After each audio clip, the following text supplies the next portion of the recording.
എന്ന് പറഞ്ഞ പോലെ ഇത് എൻ്റെ മറ്റേ നിഷ്പക്ഷമായ മാധ്യമ പ്രവർത്തനമാണ്, ബാക്കിയുള്ള ആളെന്ന് പറയരുത്. ഞാൻ കോൺഗ്രസിന് വേണ്ടി പണിയെടുത്തു എന്ന് പറയാം.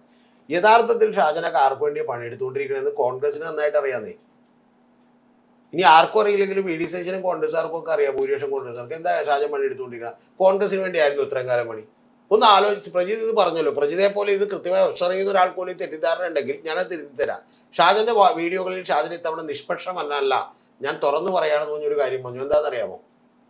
ബി ജെ പിക്ക് സീറ്റ് കൂട്ടണം, കോൺഗ്രസിന് സീറ്റ് കൂട്ടണം. അതൊരു വല്ലാത്ത ആഗ്രഹമില്ല.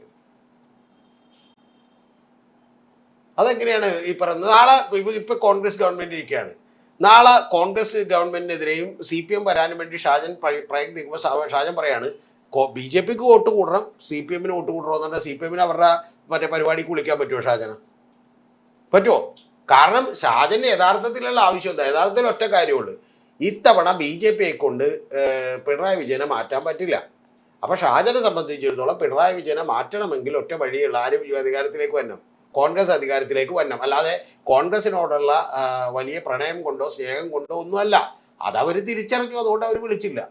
പിന്നെ റിനി എന്നെ സംബന്ധിച്ചിടത്തോളം റിനി ഒന്ന് ആലോചിച്ച് നോക്കൂ, VD സതീശന്റെ കുടുംബവുമായി അദ്ദേഹത്തിന്റെ അച്ഛൻ തന്നെ, റിനിയുടെ ഫാദർ തന്നെ, ഞാൻ മനസ്സിലാക്കുന്നിടത്തോളം ആലുവ UC കോളേജിൽ പഠിച്ചിട്ടുള്ള ഒരാളാണ്. അവരുടെ ഫാമിലിയുമായി തന്നെ വലിയ ബന്ധമുള്ള ഒരാളാണ്. അങ്ങനെ ബന്ധമില്ലാത്ത ഒരാളാണെങ്കിൽ റിനി ആൻഡ് ജോർജിന്റെ ഈ പറയുന്ന ഒരു ബർത്ത്ഡേക്ക് പോയി കേക്ക് മുറിക്കില്ലല്ലോ VD സതീശൻ. കേക്ക് മുറിക്കോ? ഇല്ല.